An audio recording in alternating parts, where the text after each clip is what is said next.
Sin saber quién soy y qué voy a decir. Mi nombre es Fer, soy de La Plata, en realidad soy del interior pero no de La Plata. Soy desarrollador mobile desde hace un par de años, en Android inicialmente y después en iOS, como suele pasar. Tocamos de todos lados. También soy parte del Meetup de La Plata, o sea, uno viene o conoce a alguien de La Plata o suele ir. Estamos tratando de activarnos como acá en Capital, así que nada, ahí les dejo el link también, si quieren chusmear o unirse. Ahí están mis datos, por si alguno me quiere escribir. Lo mismo en Twitter, mail.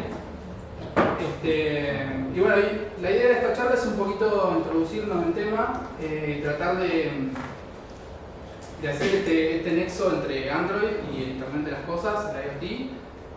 No sé si la mayoría de ellos son desarrolladores, sé que hay gente de hardware por ahí o que les gusta soldar. A mí no, claramente, cuando vean la demo se van a dar cuenta.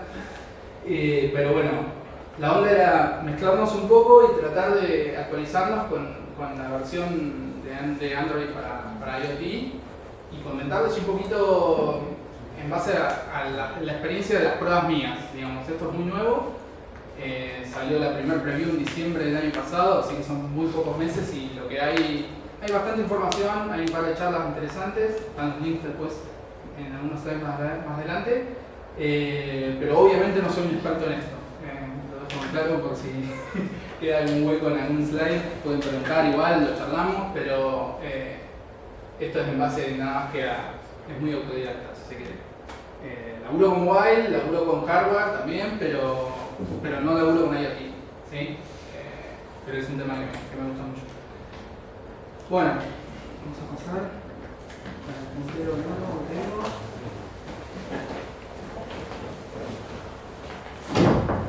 Un poco la agenda, como les decía recién, hacer una introducción primero a IoT si por casualidad uno no sabe lo que es. Yo entiendo que deberían saberlo, estamos acá, pero un poco vamos a charlar sobre hacer una intro a IoT, qué es, por qué tocar estos temas, por qué usarlos, por qué desarrollar para IoT. Una intro a Android Things, como les decía recién. Vamos a ver un poco de hardware, sobre compatibilidad, qué placas usar, qué placa no, o sea, qué placa podemos usar para prototipar, qué placa no, y comentar un poquito de la arquitectura. Muy poco porque no soy experto tampoco en hardware, así que vamos a ver un poco de software, qué podemos hacer, qué no, qué tenemos disponible desde las herramientas, desde las APIs que podemos usar en Android dentro de Android Things. Y vamos a hacer un demo que traje acá, que es esta caja rara, verde, que después les comento un poco qué es y cómo se hizo. Está el código, les voy a dejar el link también al web para que lo chusmeen si quieren. Y me pregunten después si encuentran algo que les interesa o cualquier consulta.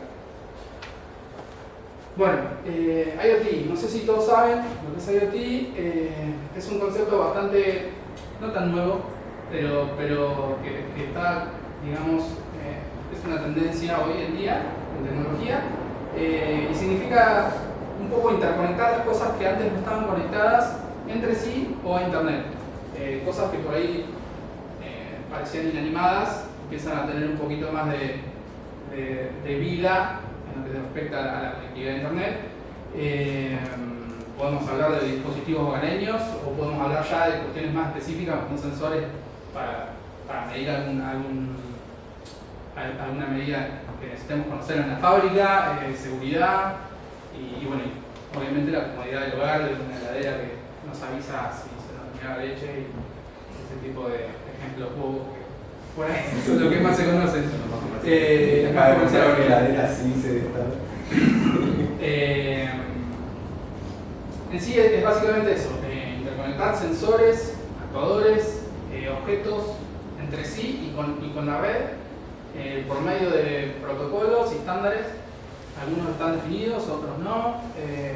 Algunos usan estándares, otros usan lo que vos quieras usar para conectar y lo que puedas usar obviamente.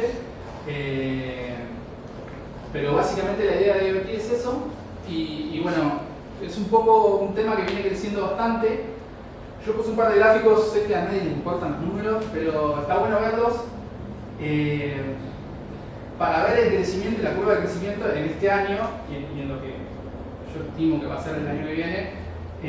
Ahí no sé si se alcanza a ver, pero está... tenía el puntero acá, ¿no? Sí. Pero nada, bueno, está por ahí. Ahí ¿Sí? sí. Está señalado en el próximo.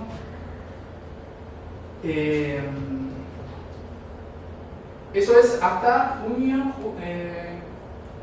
julio 2016, siempre se hace como atrasado, pero como ven está muy subiendo, ¿sí? IoT muy cerca del blockchain y Bitcoin. Y bueno, obviamente el de allá arriba es la estrella, el Machine Learning, pero como que si ustedes ven va en ascenso, ¿sí? Esto es interesante verlo porque obviamente podemos generar aplicaciones para esto, ¿sí?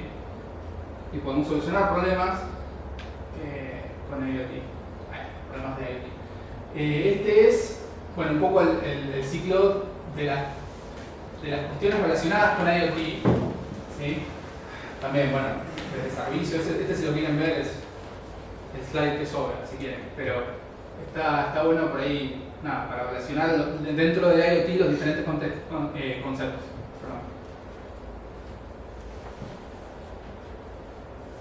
Este es por ahí el más interesante, que es la cantidad de dispositivos conectados a Internet que va a haber en el 2020, y bueno, de crecimiento, o sea, 50 billones de dispositivos conectados, o sea, eso es mucho.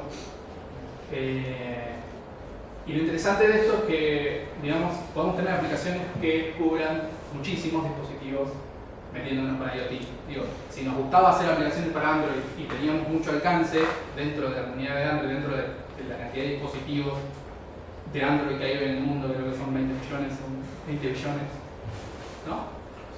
2 millones de usuarios activos. 2 billones De usuarios activos.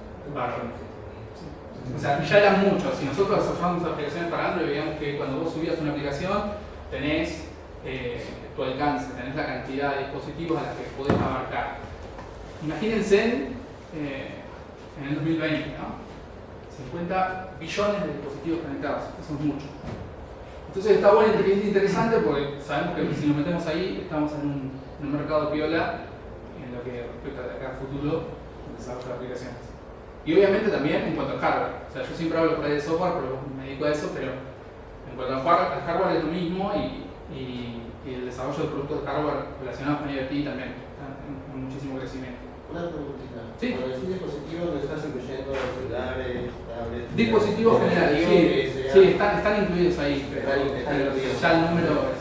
Sí, pero están incluidos. Exacto. Bueno, todo esto que les vengo contando acerca del crecimiento y de la evolución tiene que ver con la evolución de estas tres cosas, como les hablaba hoy de los estándares, maneras de conectar las cosas y formas estandarizadas para que no tengamos problemas y podamos conectar cosas completamente diferentes entre sí. La evolución de las redes, el Wi-Fi, el LoRa, no sé si alguien escuchó alguna vez hablar del LoRa, es una especie de Wi-Fi optimizado para Smart Cities. Y la evolución, sobre todo la evolución del hardware, que es cada vez más chico, cada vez más barato, cada vez más conectable. Digamos, hoy en día, los que si alguna vez usaron un Arduino o jugaron con algún Arduino, saben que antes no era tan fácil ponerle un Wi-Fi. Hoy es muy sencillo instalar una placa de Wi-Fi dentro de un Arduino. Y además tenemos lo que, bueno, después van a ver en la demo por ahí, la parte del prototipado es muy sencilla. Si no tenemos idea absoluta de electrónica, podemos llegar a armar algo, un prototipo que podamos llegar a mostrar a alguien a quien se necesite mostrar. Digamos, podamos hacer el prototipo de nuestro producto sin conocer mucho de hardware, sin conocer mucho de, bueno, sí, de hardware vamos a tener que conocer, pero de electrónica no vamos a tener que soldar. Yo acá no soldé nada, pero bueno, mínimo podemos llegar a necesitar, pero digo, no es para electrónicos, ¿sí? Bueno, ahí abajo les dejo un link, después sí, se van a compartir los slides en algún lado, Sí, lo hacemos en la mesa. En el meetup. Es un post interesante, define los estándares y los protocolos que se usan, son muchísimos y no merece por ahí el tiempo charlarlos acá. Yo por ahí en esta charla voy a hablar un montón de Google, pero porque estamos hablando de Android y vamos a tener que hablar de Google, pero no es la única empresa que se está metiendo con IoT. De hecho, es la última de estas tres en caer. Amazon ya tenía algo desde hace tiempo, creo que la primera es Eclipse, aunque obviamente nadie de los que estamos acá la vaya a usar. Pero bueno, digo, Eclipse no, además del IDE, hace estas cosas piola. Agarró hay un protocolo, un estándar que se llama, no, en realidad es un protocolo que se llama MQTT, si alguno lo usó. Bueno, Eclipse tiene es un protocolo muy livianito que se usa para telemetría, para conectar objetos. Bueno, Eclipse fue uno de los primeros que desarrolló el cliente para Android de MQTT. De hecho, el más oficial, si se quiere, es el Eclipse que se llama PAHO, creo, PAHO. Entonces, bueno, creo que Eclipse fue el primero. Amazon tiene un cloud muy vinculado con IoT, muy interesante, con real time, con un montón de cosas. Pero desde la plataforma, tienen unos clientes para Android, creo que para iOS también, pero no sé si tiene algo relacionado con hardware, no sé si tiene clientes para Arduino, para Raspberry, mucho menos. Y bueno, IBM obviamente tiene Watson, que es más o menos lo mismo, en cuanto a un cloud orientado a IoT. Y bueno, y Google anunció el otro día el IoT, Google Cloud IoT o Google IoT Cloud, el nombre, Cloud IoT, que es básicamente lo mismo, es un lugar donde podemos almacenar la información generada de los dispositivos. Tenemos 10 millones de sensores conectados a la nube, que están subiendo todo el tiempo datos. Por ahí nos conviene usar alguna de estas alternativas porque, bueno, usan la infraestructura de Amazon, de Google, eso es escalable y demás. O sea, no todo es Google en lo que respecta a IoT. Eso es interesante destacarlo porque por ahí yo hablo de Google y hablamos de Android y como que está bueno tener otras opciones.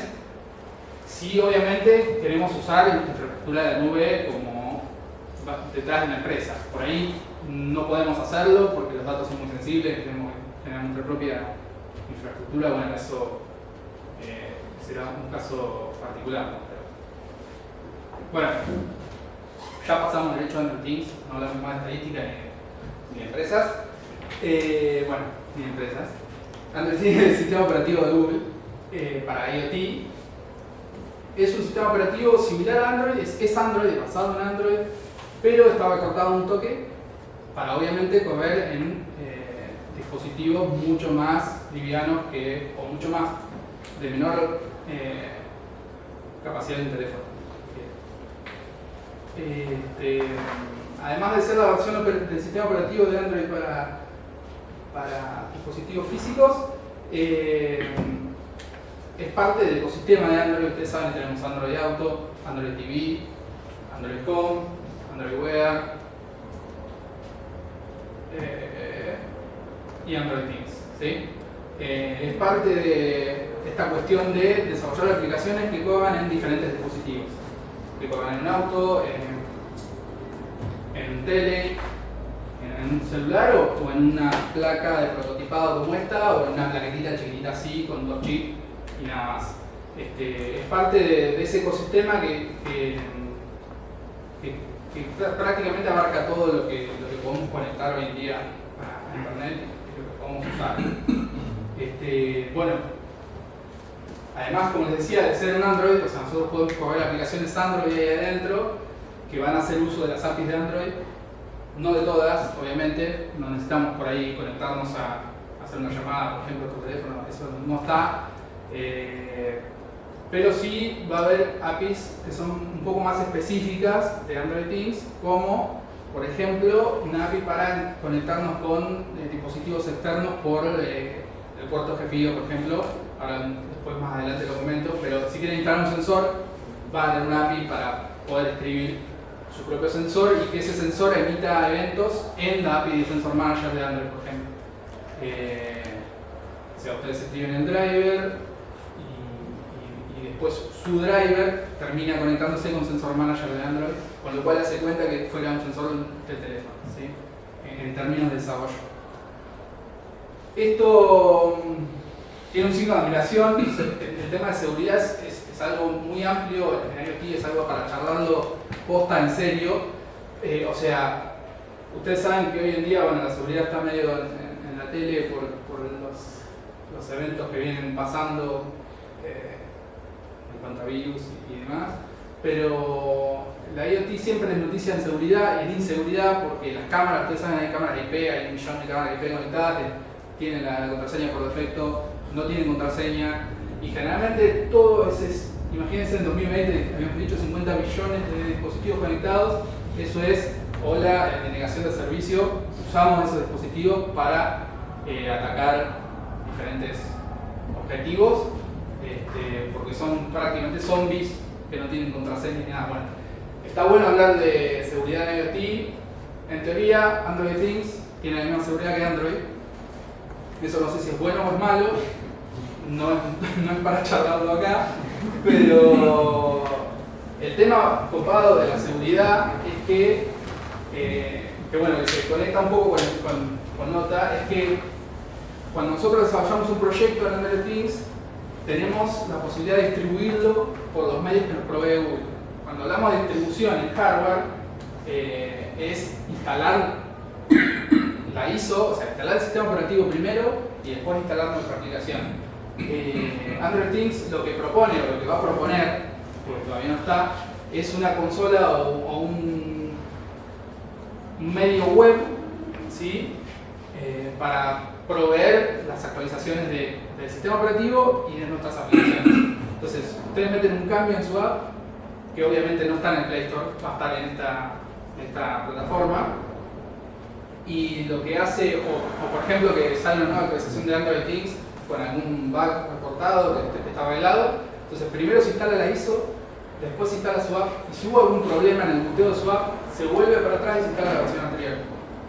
Y eso está bueno porque no les rompe su producto de hardware. Imagínense, un usuario común tiene enchufado su dispositivo que hace lo que usted imagine que hace, y de repente llega una actualización, hasta que se rompe esa actualización por X causa y le queda el router, por decir un ejemplo, muerto ahí sin tener ningún tipo de conectividad ni nada.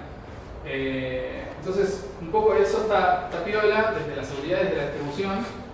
La distribución sobre todo porque es muy difícil. Imagínense que hacen un producto, tienen unos 200.000 vendidos y un día meten un cambio en su app. ¿Cómo piensan que se actualiza, digamos, si no tienen un entorno que los comunique con todos sus productos a la vez? O sea, que puedan meter cambios sin tener que decir, che, a ver, apagar y prender el dispositivo, o no sé, poner este pendrive, no sé decir impensado, sino. Bueno, eso es básicamente lo que es Android Things. Acá tenemos el clásico gráfico de arquitectura de Android, que es un poquito más grande si hablamos de Android. En el caso de Android Things, le faltan algunas cosas. Yo tendría que haber puesto la imagen del original, ¿no? Pero bueno, tienen ahí la support library que está dentro de la ISO y bueno, les provee todas las librerías para comunicarse con, por ejemplo, los puertos de la placa para poder conectar sensores. Después el resto es igual, solamente que no tenemos la capa de las aplicaciones del sistema, obviamente. Y después puede haber alguna diferencia en la API de Java, pero es muy mínima. Y tenemos Build Service, ¿sí? Que lo podemos reutilizar al igual que en las aplicaciones de Android. Una consulta, ¿sabes si va a ser compatible con Kotlin? Sí, es compatible. O sea, la Developer 4 ya es compatible. Java 8 y Kotlin. Hubo una demo el otro día en el de Android Things y Kotlin funcionando. Está bueno. Bueno, el que guste Kotlin y quiera empezar, empiece directamente con Kotlin. Bueno, esto es lo que decía, tenemos soporte para Google Play Service. que por ahí está bueno, como por ahí no está tan bueno, ¿sí? A mí me gusta mucho Google Play Service, lo uso un montón para un montón de cosas, y no está completo. Hay cosas que faltan, por ejemplo, de la parte de Firebase no está completo. No sé, los anuncios no están, las notificaciones de Firebase no están, autentificación tampoco. Eso, digamos, como que no tiene sentido por ahí en una aplicación que no tiene interfaz gráfica. No necesariamente la tiene, podemos ver por qué. Pero bueno, tenemos Cast, tenemos Drive, Feed, Location, Nearby. Tenemos Location. Y lo que les decía hoy anteriormente de conectar dispositivos externos, está bueno porque podemos instalar un GPS externo y que termine emitiendo eventos en Location, ¿sí? Emitiendo la posición del usuario en Location. Y eso está bueno. Feed, no sé qué tanto sentido tenga, probablemente la saquen, muy probablemente la saquen. Pero no sabes, porque por ahí un día te dicen, ¿querés hacer un sensor que se cuente, no sé, a la bicicleta que cuente cuántas huele, cuántas Sí, eso para el gimnasio, digamos, puede En los llegar a- gimnasios, bien. puede llegar a No ser. había pensado Hay así. un montón de Bueno. situaciones que podrían llegar a usar. Está bueno, sí, yo no le vi tanta. Está bueno, ese ejemplo está piola. Y bueno, Nearby está bueno. Algunos lo usó, no sé si alguno lo probó, jugó con algo. Está interesante cuando no tenés un Bluetooth, por ejemplo. Esta placa tiene Bluetooth, pero hay placas que no tienen, y por ahí querés conectarte con otro dispositivo y no necesariamente querés escribir por internet, podés hacerlo con Nearby. Entonces usa el micrófono para conectar dispositivos cercanos. Micrófono, Bluetooth, Wi-Fi, digamos, usa todo lo que encuentra, pero termina conectándolo y eso está piola. Hay algunos juegos, por ejemplo, hay un ejemplo de un piano colaborativo con Nearby, donde desde los varios teléfonos tocan y suenan el mismo. ¿Sí? Google Vision, la demo esta tiene algo de eso. ¿Es un enlace o es que es una- No, es un cloud que tiene como abarca un par de cosas: face recognition, text detection. O sea, un onda OpenCV. Sí, cloud. Ok. Y cloud y Sí. caro. Sí, ese lo están promocionando ahora todo. Sí. Lo que pasa es que es muy bueno. Entonces, Hasta en los videos. Sí. sí, funciona en video, funciona en imágenes, texto. En imágenes grupales, por ejemplo, yo podría sacar acá una foto y detecta cuántas caras hay, pero en nada, en segundos, y en lo que tarda en subir la foto, básicamente. Nada. Perdón, Sí. ¿tenés idea si va a tener soporte por lo menos igual al SDK estándar en lo que es la inclusión de librerías de terceros nativas como OpenCV que incluyen un... La verdad que no te sabría decir eso. O sea, podés integrar librerías terceras las que vos quieras. No sé si nativas te referís al JLI o... Sí, exacto. No sé, yo estimo que sí. No hablaron, la verdad que no vi nada de eso. Está bueno. Estaría bueno. Sí. Estaría Sí, bueno. es como muy nuevo, pero seguramente lo vayan Sí. como abriendo. Sí, imagínense que la primera review fue en diciembre del año pasado, hoy estamos en la cuarta y se estima que recién esto esté estable a fin de año. O sea que esto está muy verde, pero está sobre la base de Android, lo que lo hace muy bueno. O sea, que crezca muy rápido. Entonces, bueno, Google Vision es eso, es un cloud de Google, donde ustedes suben una foto, por ejemplo, y les devuelve un resultado en base a lo que están buscando. No sé, decime qué texto hay escrito en esta imagen, se puede usar para OCR, para identificar carteles, por ejemplo. Hay uno que identifica logos en una imagen. Sube una foto con un logo de una marca y le devuelve la marca. O sea, eso es increíble. Y carísimo, muy caro. Tiene, obvio, versión gratuita hasta X cantidad de... Es como la presentación que hicieron del Assistant, ¿no? Que había una foto. Es lo mismo, una usaba Claro, Google Vision. ok. usaba Google Vision. Listo. Sí. Ojo, también pueden incluir TensorFlow acá. O sea, ¿saben lo que es TensorFlow? No. Es una plataforma de Google para poder hacer machine learning ustedes. O sea, entrenan, por ejemplo, en este caso, podrían entrenar el sistema para que identifique determinada cosa en una foto. ¿Sí? Eso lo hacen pasándole 1000 500 fotos y el sistema solo aprende lo que está leyendo. Se tiene soporte para TensorFlow también desde acá. De hecho, hay uno de los ejemplos más piola, está hecho con TensorFlow. Creo que reconoce fotos de perros. Cataloga. Está bueno. Y bueno, Firebase obviamente, pero incompleto. Lo más interesante de Firebase lo tenemos, así que no nos interesa. Este ejemplo también tiene Firebase, así que después cuando vean el código lo van a chusmear a eso. Bueno, eso en cuanto a software. En cuanto a intro, perdón. Yo les dije que no todas las placas eran compatibles, o sea, tenemos hoy en día esas 6 placas para probar, placas de prototipado, o algunas completas, otras no tanto, pero obviamente Google cuando desarrolla esto se pone a charlar con los fabricantes de hardware y, bueno, y entre todos arman una especie de arquitectura que se llama SOAM. Los que saben por ahí de arquitectura lo podrán contar un poco mejor. Yo la verdad que lo que vi nada más es una especie de encapsulado donde tienen la mayor parte de la computabilidad de la placa adentro de ese encapsulado y una interfaz para conectar con todo lo que se les ocurra que puedan conectarse. Entonces ellos ya se aseguran que en este tipo de placas van a poder trabajar tranquilamente y que su sistema operativo va a funcionar sin problema. Simplemente van a tener que escribir las librerías o la forma de conectarse con el hardware adicional. Por decirlo de algún modo, por ahí es un poco más complejo, pero desde el lado de la arquitectura por ahí se puede abarcar un poco mejor. Hoy en día las placas compatibles son esas. Hasta la preview anterior había 4 nada más. Ahora agregaron creo que las 2 pico esas. Obviamente la más popular es la Raspberry, que es la que está basada en el ejemplo, la más fácil de conseguir también, la pueden comprar en cualquier lado.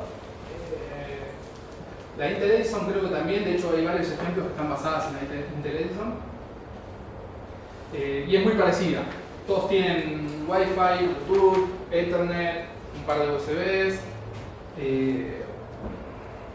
buses para conectarse. ¿Qué más tienen? Un HDMI que hace que podamos conectar la placa al monitor o al proyector, a lo que necesiten. Yo no conozco mucho de hardware, pero Sí. Con HDMI digamos, lo podemos conectar a una pantalla, pero hay alguna interfaz para conectar algún display touch llegado al caso. Sí. Sí, tenemos ISP, tenemos WAR, tenemos... Ahora están un poquito más adelante. Pues. Obviamente en estos casos la interfaz gráfica es opcional, no es obligatoria. A veces tiene sentido, a veces no. Como decía, por ahí tener un display táctil o un display LCD de 2 líneas, no importa, del tamaño que sea, o una pantallita chiquita color. Hoy en día en estas cuestiones la interfaz gráfica cambia bastante, ya no es el botón de Android. Vamos a tener un botón físico, este tiene un botón físico ahí, un botón push. Pero la interfaz cambia un montón. Tenemos herramientas para poder manejarlas, eso está bueno. Bueno, todas se pueden comprar. Obviamente acá unas no, las podemos hacer traer. Podemos buscar en Mercado Libre si están también. Pero bueno, lo que tiene de bueno es que nosotros tenemos una idea, ponele, y podemos prototipar en cualquiera de estas placas a un costo muy bajo, claro, probar lo que quieran probar, y después si está todo bien, si está todo bien me refiero a si funciona, si conseguimos las inversiones, podemos mandarlo a hacer. ¿Por qué? Porque al seguir todas una misma arquitectura, nosotros podemos mandar a diseñar la placa de nuestro producto, instalar el chip y sale andando. Debería ser automático. Eso es algo que está piola, que por ahí no pasa tanto con otras tecnologías.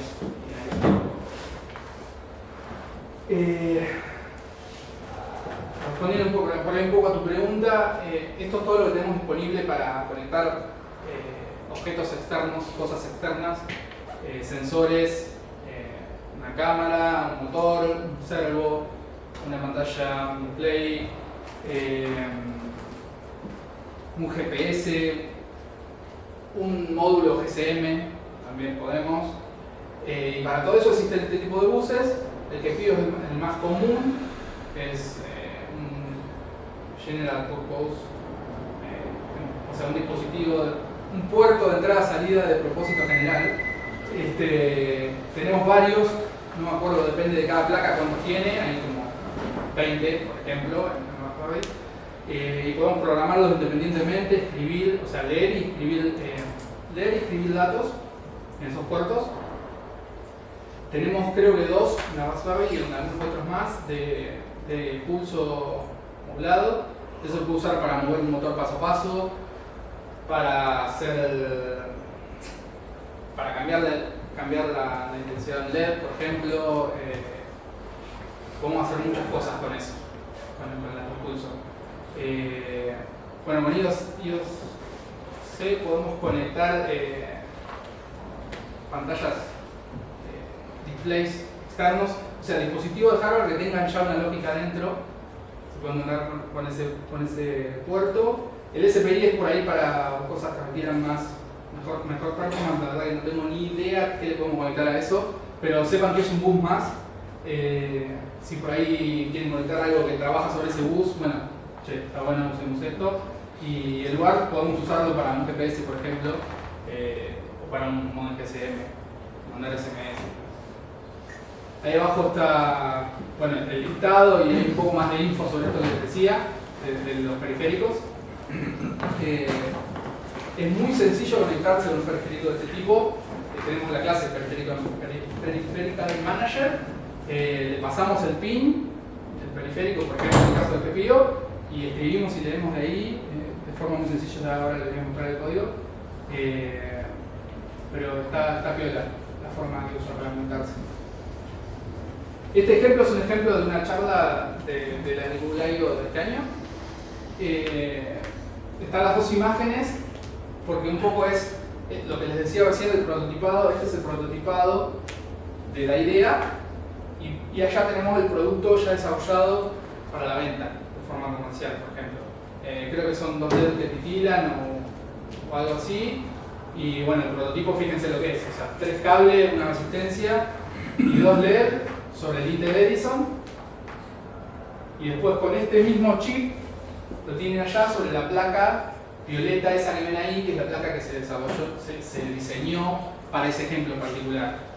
Obviamente lo que vale eso no vale aquello. Acá tenés Wi-Fi, tenés el puerto USB, tenés un montón de cosas que no se necesitan en aquella placa. Entonces vos invertís en la placa para hacer el prototipado, establecés tu ejemplo, lo probás que funciona, qué sé yo, te gusta, bueno, lo mandás a hacer y te sale 2 pesos. Y tenés el producto, eso corre Android adentro, o sea, es por ahí medio loco. Yo lo veo así, no sé. Bueno, acá están los links por un lado, el código de la aplicación y por el otro la parte del diseño del PCB Te hago una pregunta. Sí. ¿La placa de la derecha de dónde sale? ¿La violeta? Sí. La violeta la hizo un diseñador, pero sale de esto. O sea, lo que vos prototipaste acá es exactamente lo mismo que ves allá, puesto de otra forma. Pero ¿cómo consigo la placa de la derecha? No, generalmente se hace diseñar a medidas, se manda a hacer.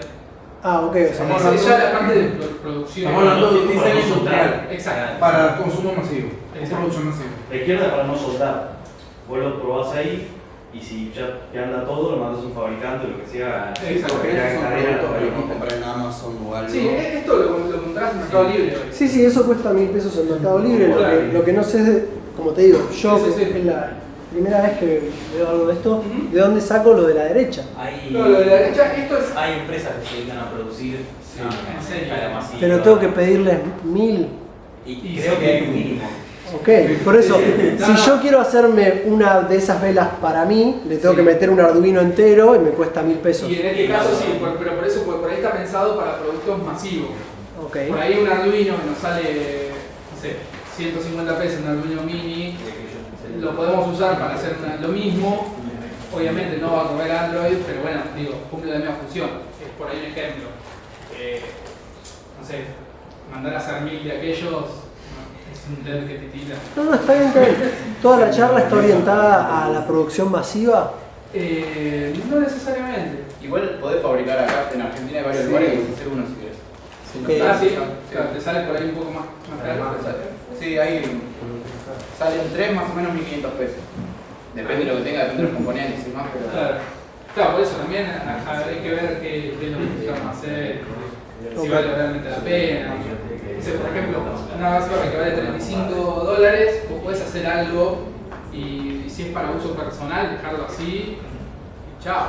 Tienes un montón de sensores ya incluidos. Claro, tenés un montón de cosas ya metidas, de cargas metido dentro, algunas no te van a servir, pero bueno, te va a quedar ahí andando por muy poca guita también. El tema es que cuando vos trabajas en un proyecto de hardware, vos no podés tener la versión final del diseño de hardware hasta que no terminas de hacer el software y sabés todo lo que vas a necesitar poner en la placa. Entonces el diseño de la placa muchas veces deja para lo último, o se va haciendo, se va iterando, pero no puedes mandar al fabricante que te fabrique 100 o 50 o 20 o 5, porque a lo mejor estirar la placa si no tenés lista el diseño de lo que vas a necesitar correr.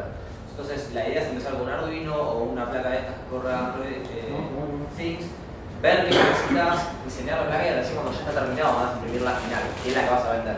¿Y te independizás de Android Things ahí? No, porque No, la o sea, placa que no no es sea- el Android. no va a Sí, gastar es- 1000 de el esos, micro es el mismo.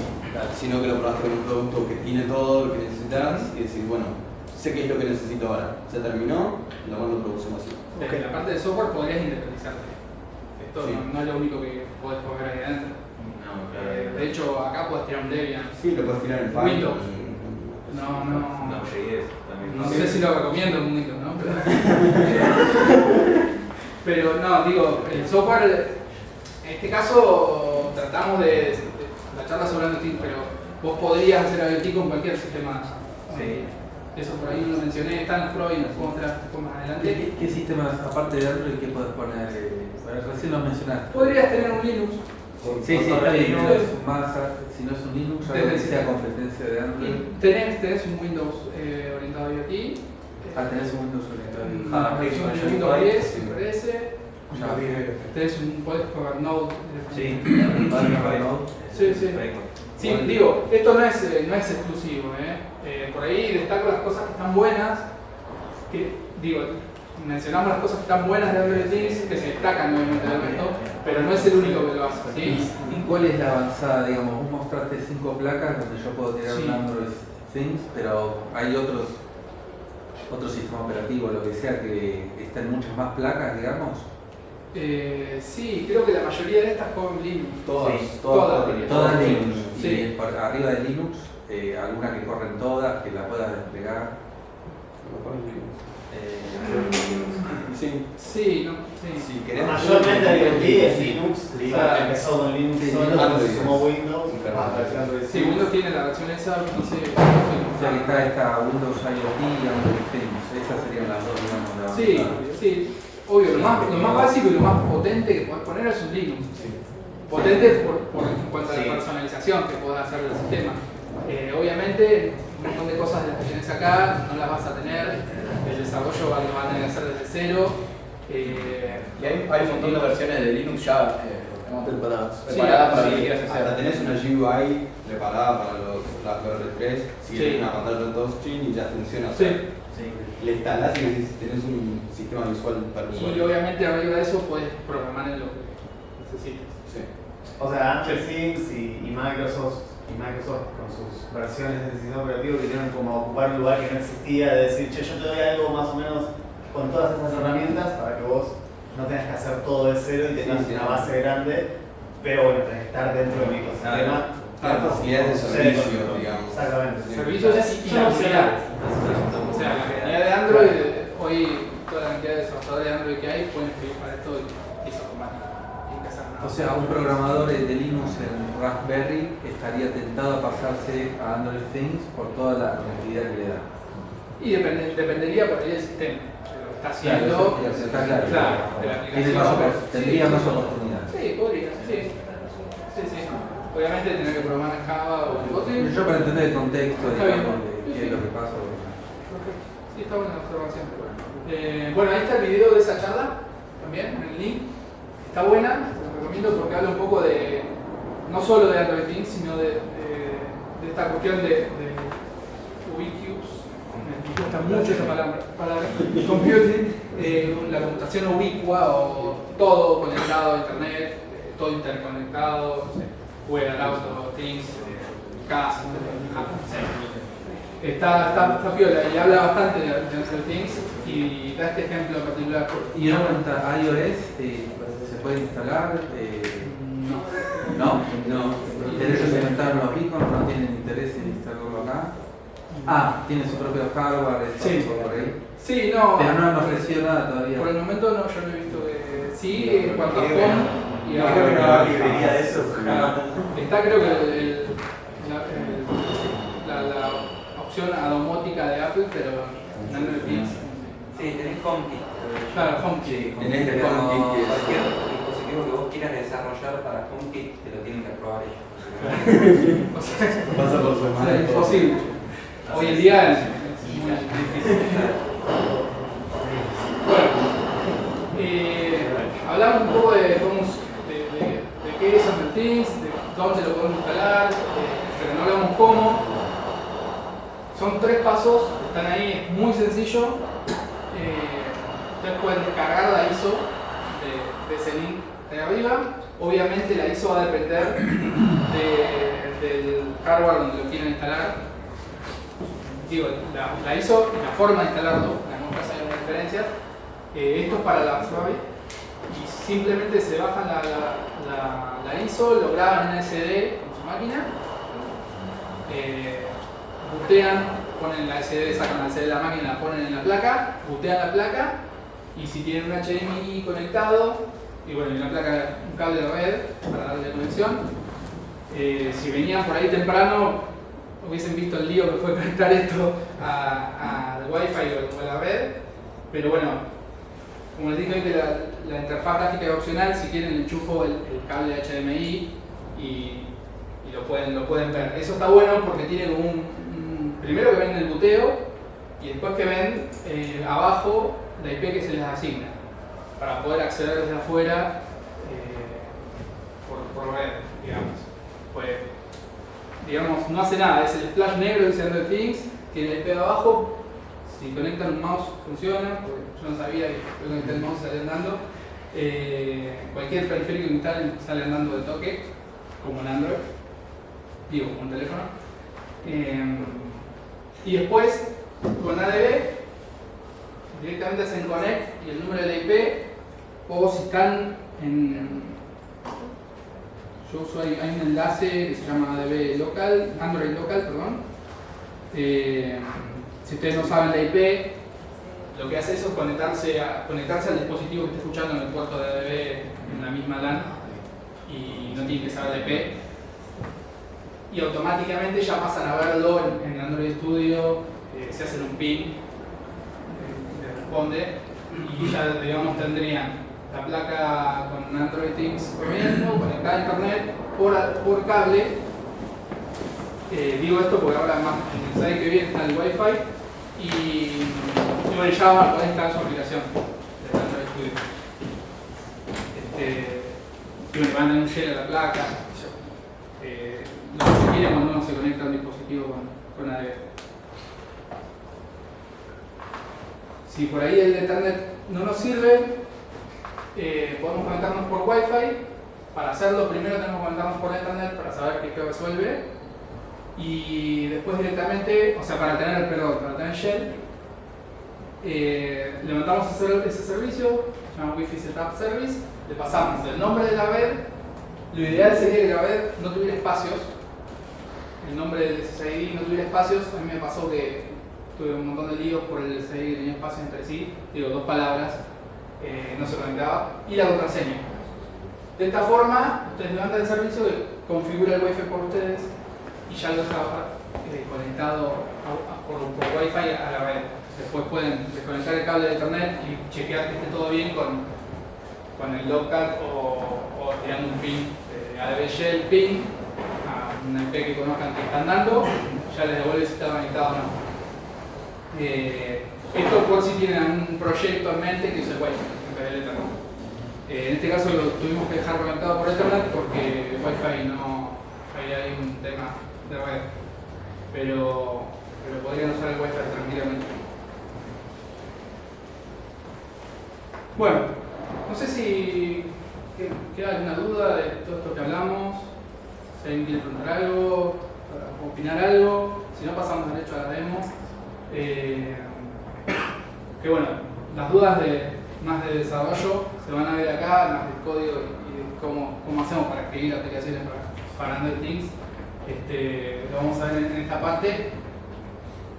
Hice un ejemplo en la demo que está basado en un ejemplo de Google, de uno de los 4 o 5 ejemplos que propuso cuando subió la primera versión de Android Things, que se llama Doorbell, que es un timbre, ¿sí?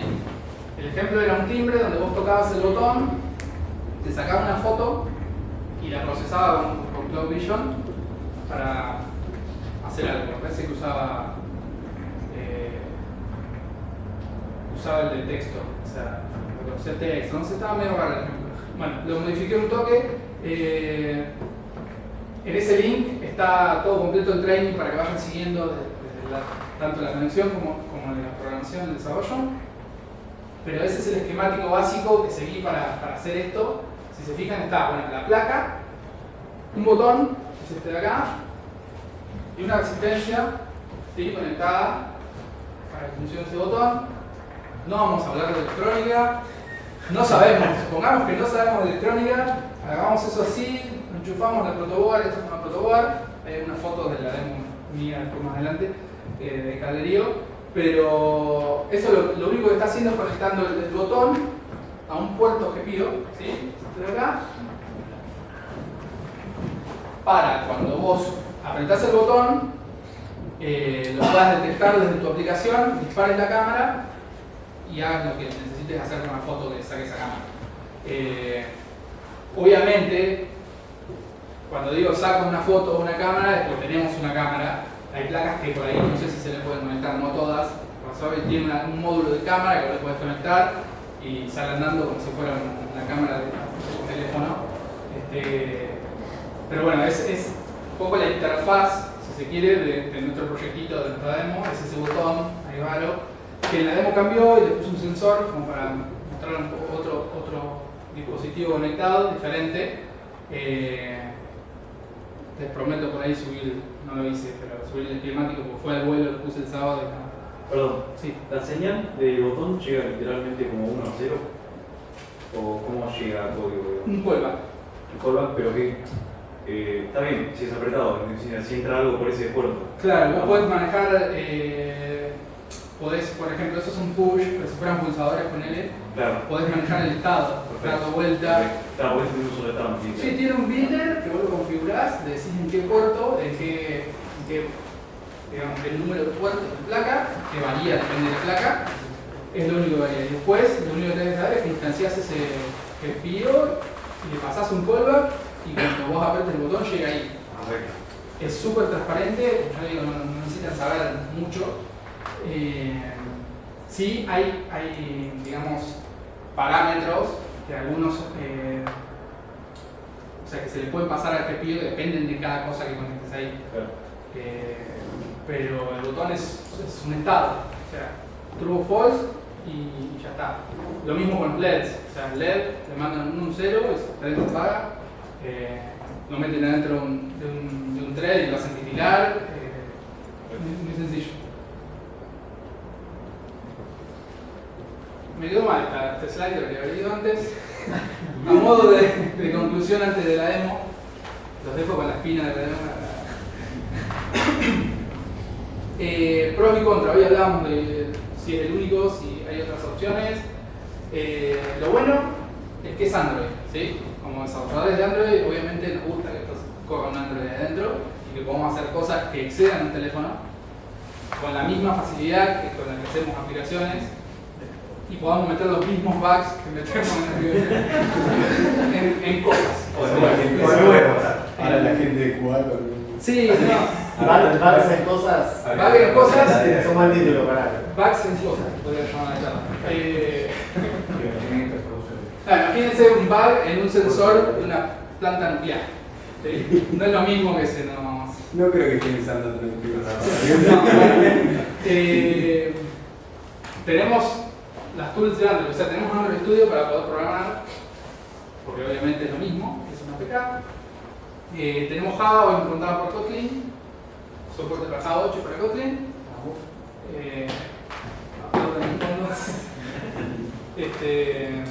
Podemos usar todas, yo creería que todas las librerías que existen hoy en día, tercero, Butterknife, no sé si nos sirve para algo, no le voy a contar acá, pero digo, Java, más ahí abajo, Retrofit, sí, Dagger, lo que se les ocurra que quieran meter ahí, supongo yo que debería salir andando porque obviamente es un Android,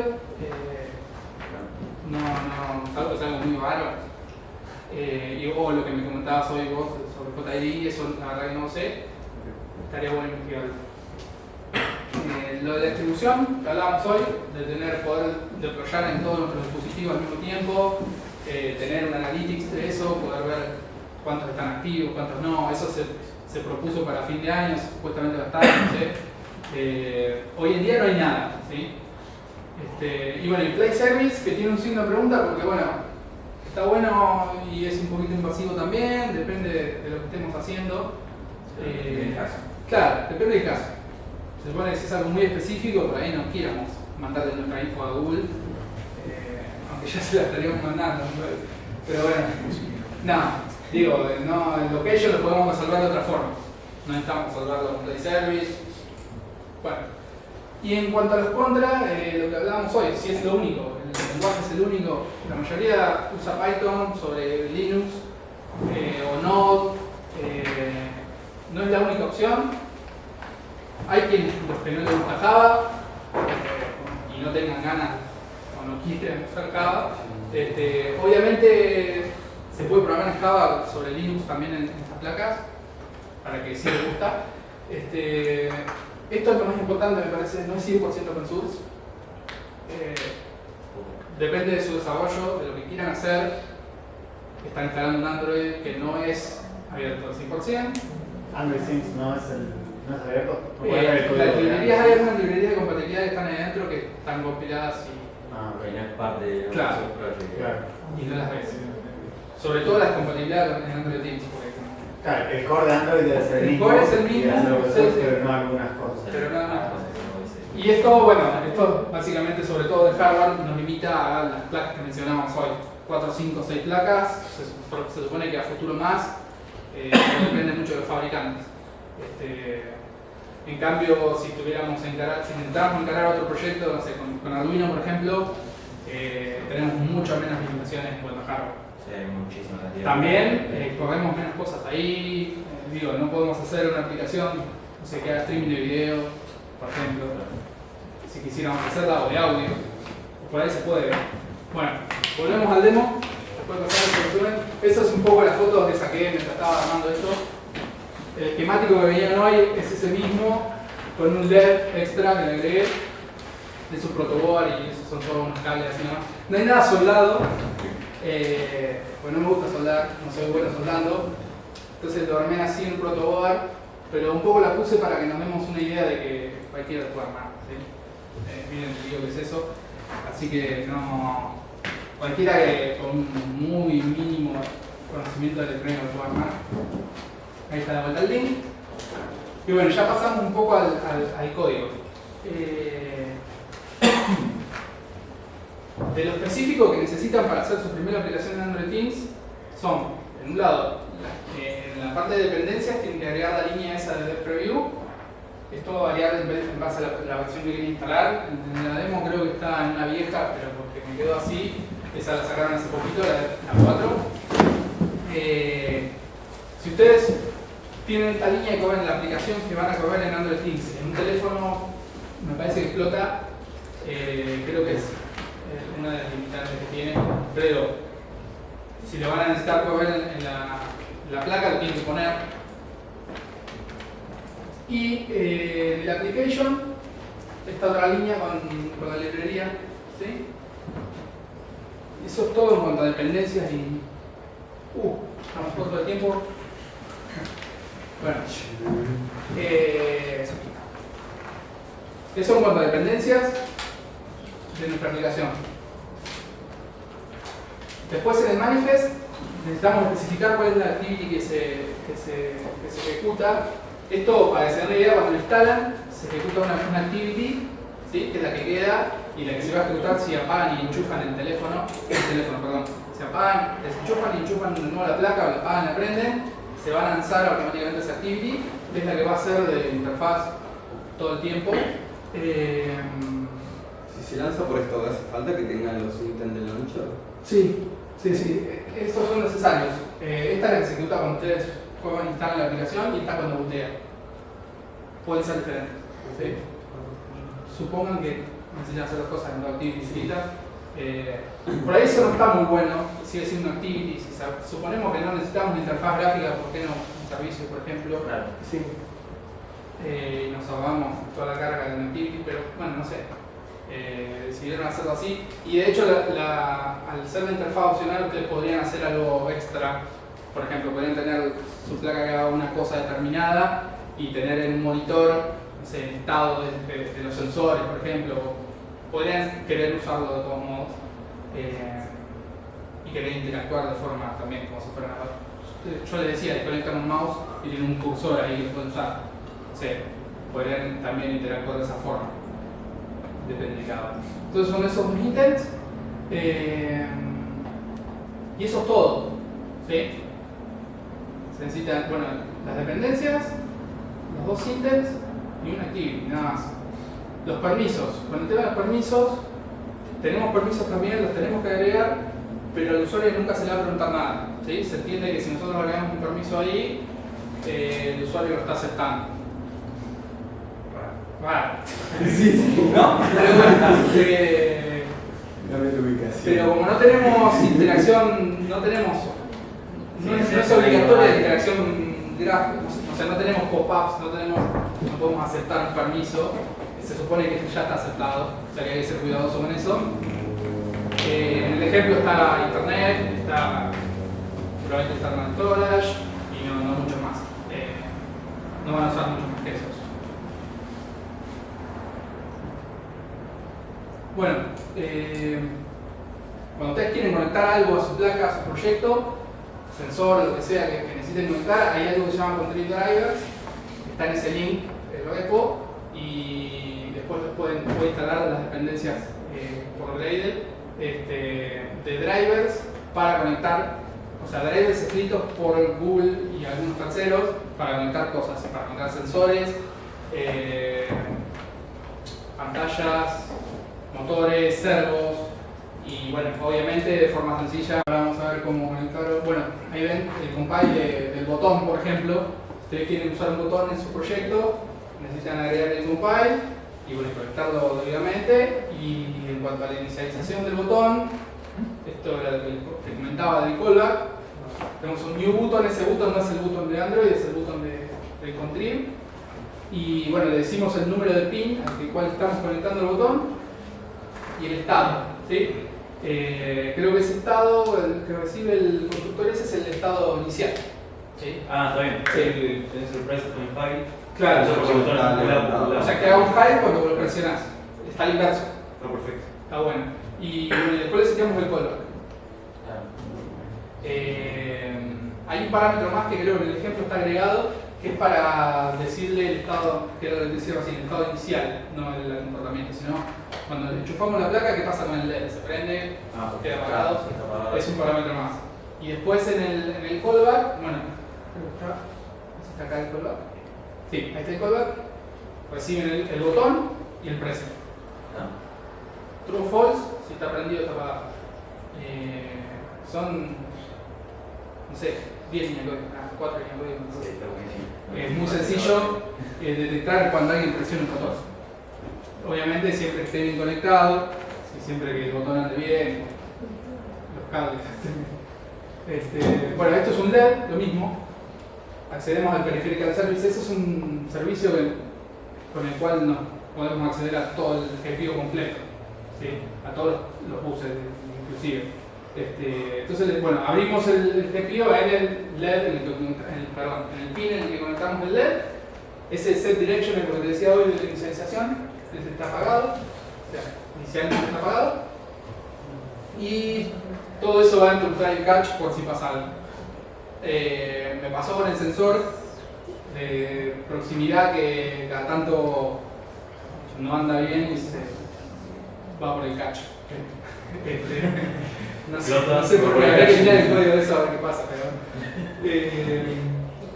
y este método lo único que hace es encender el LED o no, depende del valor que se le pasen por el parámetro. Eso está también en el ejemplo. Bueno, esos son unos recursos.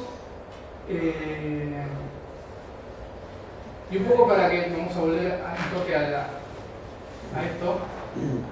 El ejemplo básicamente, como comentaba hoy, era apretamos el botón, nos saca la foto la subimos a algún lado y la procesamos. Lo que yo hice en el demo, después lo miran si quieren en el código, podemos llegar a mostrar si tenemos tiempo un poquito de código y el demo andando. El botón lo reemplacé así medio burdo explicado, dispara una señal, rebota contra un objeto, esa señal vuelve y el receptor, digamos, detecta la distancia que hay en base al tiempo que tarda esa señal en volver, la distancia que hay entre el sensor y un objeto. Sirve para medir cosas, para registrar proximidad, generalmente está